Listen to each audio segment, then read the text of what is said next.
The first hole at the Brisbane Golf Club in the tradition of Alistair Mackenzie is a friendly par 5 of just 423 metres. A drive to the crest of the hill will see the golf course open up in front of you and present the perfect opportunity to start your round with a birdie, or for the player who can reach the green in 2, an eagle. The green is slightly elevated and guarded by 5 bunkers. The second hole is a 358 metre par 4 around one of the many lakes on the course. Long hitters attempted to hit over the grove of trees on the corner of the dogleg, but anything not on the fairway will make scoring difficult. 3 bunkers and 1 deep grass depression guard the green. While the narrow landing zone on the classic par 4 third of 351 metres allows you to opt for a more accurate club, don't make the mistake of leaving your tee shot too short, as an elevated green protected by deep swales awaits. The green is wider than it is long, with thick surround, so distance control with your approach is again critical on this hole. The 170 metre fourth hole provides spectacular views from an elevated tee. However, it's important the golfer isn't blinded by its beauty, as an errant tee shot will be punished. Water defines the hole, and a less than precise shot finds most golfers in the Valley of Sin, which will take some finesse to escape. Of course, the sand on the left side will also require an excellent shot to secure your 3. The fifth hole is a blind 396 metre par 4, which is rated as the toughest hole on the course. A long, accurate uphill tee shot is required to avoid trees on the right and the lake that runs the length of the hole on the left. A good drive is only rewarded by a mid to long iron approach to a green that slopes towards the lake and is also guarded by 2 bunkers on the right. The landing zone for your drive on the 324 metre par 4 sixth hole is defined by 4 large fairway bunkers and an infinite lateral water hazard down the right. A good drive to the crest of the hill will open up the green to a short iron approach. The fast sloping narrow green is guarded left and right by deep bunkers. Beware of a front right pin placement. The short par 3 seventh at 144 metres requires careful club selection depending on pin placement. The 30 metre long undulating green has subtle breaks and borrows, and long putts are difficult to read. The green is protected by bunkers at the front and on each side. Missing the green makes par a problem. The short 344 metre par 4 8th is a deceptively simple hole. Unseen from the tee over a crest 230 metres, Moolabin Creek crosses the fairway. A generous landing area 180 metres from the tee leaves an elevated view of the green, protected by a small lake on the right and bunkers on the left.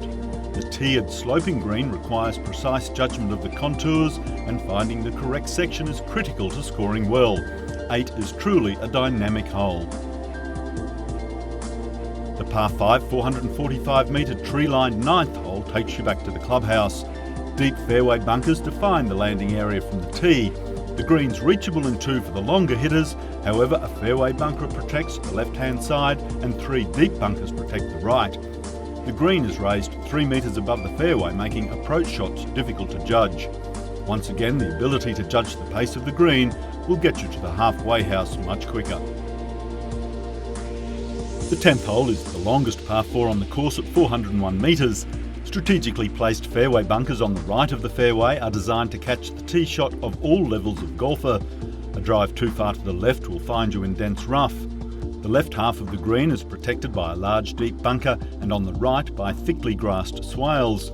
The large green slopes from right to left, and downhill putts are deceptively fast. The 11th hole is the longest par 3 on the course, playing 199 metres. The 25 metre long green is defined by a steep grassed bank on the left and a small pot bunker on the right. The green slopes steeply from back to front with 3 tiers, making club selection on the tee important. The smart golfer will leave the ball below the hole. With out of bounds initially down the right side and dense rough to the left of the 501 metre par 5 12th hole, the emphasis is on accuracy from the tee.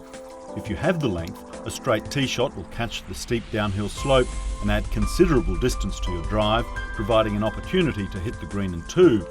For others, 3 shots will see you attacking the pin for a birdie. The creek in front of the green and the small pond on its right demands excellent distance control with your approach. A putt from below the hole will be most beneficial. The 180 metre par 3 13th hole has been called brutal.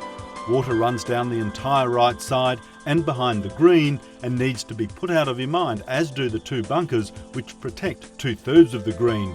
A precise tee shot is critical. The enormous green has significant slopes and borrows, and reading the green is arguably harder than finding it with your tee shot. The 14th hole is a 363 metre strong par 4 which plays more like 400 metres because of the uphill tee shot. While accuracy is important, length off the tee must be the priority.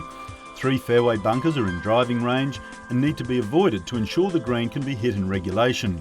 The green has 3 tiers, is above the level of the fairway and protected by bunkers on both the left and right. If your shot to the green is not precise, 3 putts are on the cards. A par on this hole is a good score. The 306 metre par 4 15th hole is the ultimate risk and reward hole. A lake on the right and bunkers on the left define a narrow landing area for the drive, and those looking to get close to the green have a small margin for error. The elevated green is protected by single but challenging bunkers. A precise pitch will find the green, but watch out for subtle borrows and a fast-paced green. The 523 metre par 5 16th requires a strong drive uphill to a landing area that hides a shallow bunker on the left side of the fairway. The right side of the fairway is bounded by large trees and thick rough. A strong second shot will set you up for a pitch to a long narrow green with significant contours and borrows. The green is bounded by a lake on the right and bunkers on the left, and is one of the more heavily contoured on the golf course. A shot over the back of the green will find your ball in a deep swale. You'll have noticed by now all of the holes at the Brisbane Golf Club are unique, and the 17th hole, which plays 361 metres, is another example. This hole is an absolute gem. Your drive is across a creek to a steep uphill landing area guarded by 3 fairway bunkers on the right and 1 on the left. If you carry the crest of the hill, your second shot is downhill to a well-guarded green, protected by bunkers on both sides and a lake on the right. A memorable finishing hole, this dogleg right par 4 18th, is just 316 metres. The tee shot favours a left to right shape onto a left to right sloping fairway. Longer hitters must be accurate or lay up. The well-bunkered green rises significantly above the low point of the fairway and requires an accurate lofted second shot, otherwise your golf ball could make it into the clubhouse before you. A good opportunity to end your round with a positive if you avoid the deep front bunker and take advantage of the relatively flat green. Then you're at the doorstep of our charming heritage-listed clubhouse, where you'll enjoy a refreshing drink and first-rate food. For some reason, this terrific-looking downhill par 3 19th has a reputation for being difficult to hit and hold. Most shots finish short, leaving a straightforward chip, unless the pin is on the front. A strong short blind dogleg right par 4 20th with options. Long hitters can drive over the hill and fairway bunkers, but beware of the many dangers that can bite. Water will catch drives left as well as any long approaches to the tricky green.